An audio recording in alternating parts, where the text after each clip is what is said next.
So hi, this is Brigitte for Tasteittv. I'm sitting here together with Chris from Underoath. Hi Chris. Hello. Nice to meet you. How are you doing? I'm very good. And you? I'm tired. I can imagine. Yeah. Yeah, you just got off stage. Yeah. So and what was it like to play here? It was awesome. We've never been anywhere even close to here before, I don't think. And yeah, it was kind of weird because we didn't know what to expect, just because like we've been touring like non-stop since we were all like 17, 18 years old, and we've never been here, so we weren't sure what to expect. It was awesome. We played okay, but it was okay because we haven't played a show in a long time, so we're still trying to get back into the groove of it. So yeah. And so it's the first time in Belgium or the first time in Europe? First time in Belgium. Oh, okay. Yeah. We played the UK and Germany and a couple other places, but never here. Yeah. Do you like the Belgian people? Yeah, it was awesome. We couldn't have asked for anything more, considering we'd never been here. So it was awesome. Yeah. So now you're working on the new album. It's done. It's already up. Yeah, it's coming out June 20th. On your birthday. Yes, my birthday. You know, yeah. How come? Is that a coincidence or what? Yeah, total coincidence. We just had a meeting with our record label about it, and because I don't know if you know, but records only come out on Tuesdays, and they were trying to figure out the right day to have it come out, and they told me, and I was like, hey, happy birthday to me. So, oh, that's great. Yeah. So, how long have you been with the band, with the Underoath? Since I was 17, so I guess around 6 years or so. Yeah. Yeah. And been touring a lot everywhere. Yeah. We actually the day I graduated high school, we left to go on tour, and that was pretty much the start of it. We haven't been home a whole lot since then. So, yeah, and I was 18 then, and I'm about to be 23. So. And what has that experience taught you? Like met a lot of people. And everything so far. Like I mean, because between like 17, 18 years old and 22, 23, like you grow so much, and like all of that growth has pretty much been on the road. So pretty much anything that I've learned in the past 5 years has been through doing this. So it's like it's been cool. We've gotten to meet a lot of people, and a ton of people, like people that I would have never met in any other circumstance. And God has done just a lot of stuff with us, and with the people that we've been able to meet and friends we've been able to make, and just couldn't ask for anything more. It's great. Yeah, well, you mentioned God, and I also saw it when I was reading up about you, that you're really religious, no? Yeah, we're a Christian band. Yeah. Here in Europe, we don't see it that much, but I think in America, that's a lot more. It's more in America. I noticed that, in America, I don't want to say it's more accepted, because I don't think that the people here don't accept it. I just think that it's not a weird thing to see in the U.S. Like here, we get up on stage and we tell people what we're about, and you have people like ooh, or just like people that just kind of stand there and just like, oh, which is cool. I mean, that's totally fine, and it's definitely a lot different, but not in a bad way. No. Yeah. And also, I read that with your music, you always want to give a message with it, no? Yeah. And so, what's that message that you want to give to Just it changes, by song.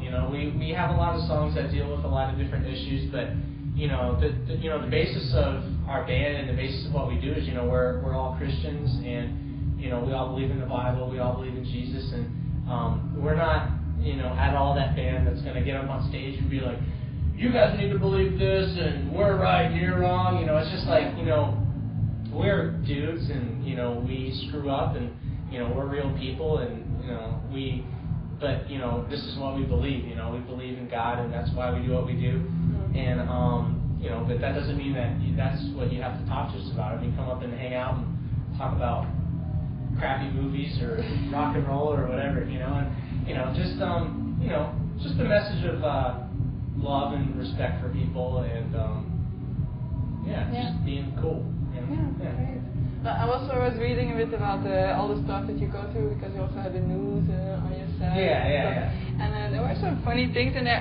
I read something about Spencer's truck. Apparently he wants to come with it to Europe and crash all the smart cars or something like that. Did he write that? Yeah. That's funny. He probably wrote that a while ago, because we've only been to Europe twice. Yeah. And it's both times within the past year or year and a half. And the first time we came here, it was just a real shock for us, because we'd never been to another country. And we'd never seen a smart car before. And Spencer's truck is like, it's almost as big. You know those trucks you see on TV that like crush the cars? The and monster stuff? truck. Yeah, he's got a really big truck, almost like that. Yeah. And he was making a joke, because we'd never seen a car like that before. And he was like, oh my gosh. And like it was a running joke for a while about how he was going to ship his truck over and just go over all of them. And it was pretty funny. Yeah, I saw some other stuff on there. Trying to remember what it was again. Something about Tim going to live in Germany to be a carrot farmer. It's been a while ago, so. Oh, okay. But loads of funny stuff. Yeah, Tim's weird. He writes a lot of stuff. I don't remember that, but that was probably during the last time that we were here. Yeah, it was. But I saw you goofing around also just before the show when Silverstein was playing. Yeah.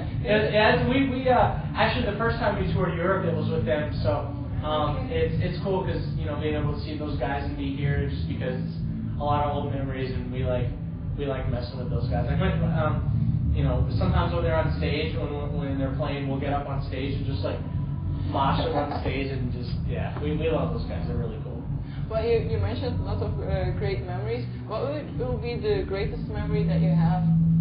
Actually, it just happened 2 days ago. My favorite thing we've ever done on tour, minus playing shows. Yeah. We were in Sweden for about a week shooting 2 videos for our new record.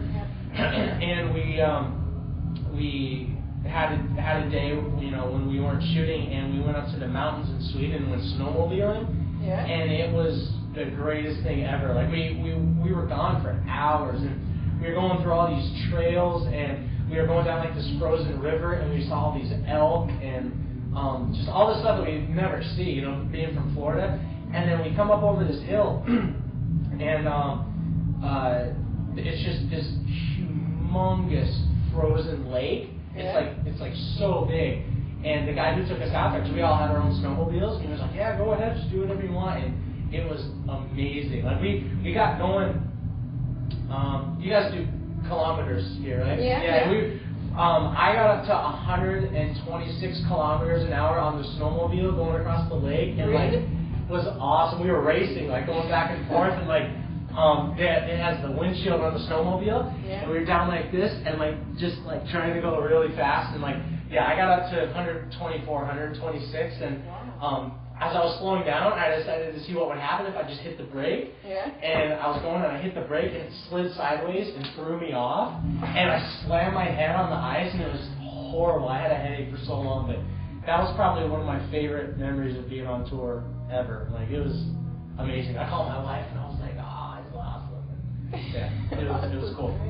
Well, now that you say it, you're right. Isn't it hard also? I mean, you have one side of being a tour, but you have to be away from home. Yeah, in all honesty though, the only downside I think to being on tour is not being able to see family. Because honestly, at home, except for the guys in the band, I don't have any friends at home because I'm never there. So I don't have any time to cultivate a friendship at home because I'm gone, 10 months out of the year. Yeah. So when I'm on tour, I get to see all my friends, because like we go on tour with different bands, and we'll go to a city, and friends will come and hang out, and it's fun, and you get paid, and you get to play music and hang out. And the only downside is you don't get to see your family, And, but me and my wife, we've been together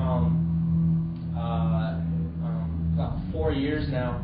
And we've only been married since December, but we've been together for like 4 years, and that whole time I've been touring, so we don't really know any different. Like I'm gone all the time, and she knows that this is what I feel I'm called to do, and she knows I'm not going to be doing it forever, unless we're like turn out to be like the Rolling Stones or something. We're doing it when we're 60. So that's not gonna happen to us. But yeah, it's definitely something that you have to deal with. But the cons don't in any way outweigh the pros. It's like this, and she understands, and she gets to fly out and see us every now and then when she's not working. And we have dogs, so she has to take care of them. So she can't really get away as much as she would like. But it's it's cool. Cool. Well, getting back to the music a little bit. Okay. What's the musical project like for the next years? Any ideas of that?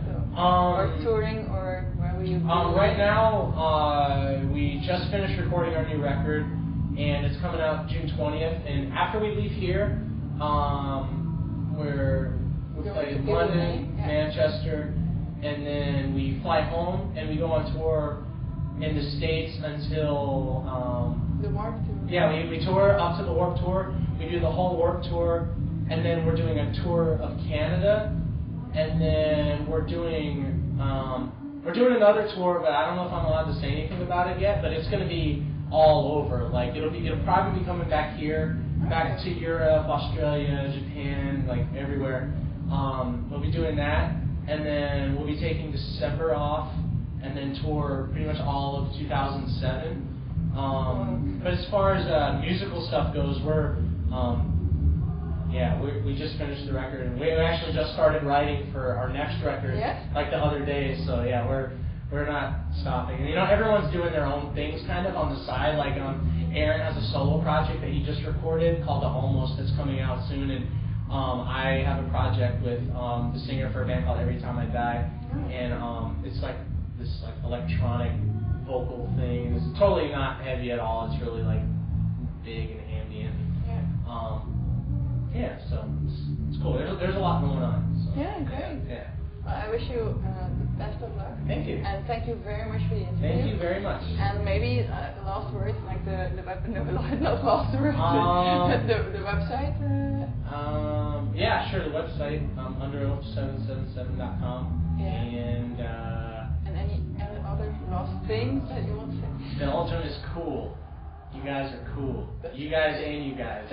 And me? Yeah. And I was pointing to the camera, but yeah, all you guys are cool too. I thought he was pointing like to a cameraman. Oh, they're cool too. Yeah. Both you guys. Really. Okay. Yeah. That's great. So thank you very much. Thank you very much. Yeah. See you next time. All right. That's great. That was fun. Thanks. Yeah, thank you very much.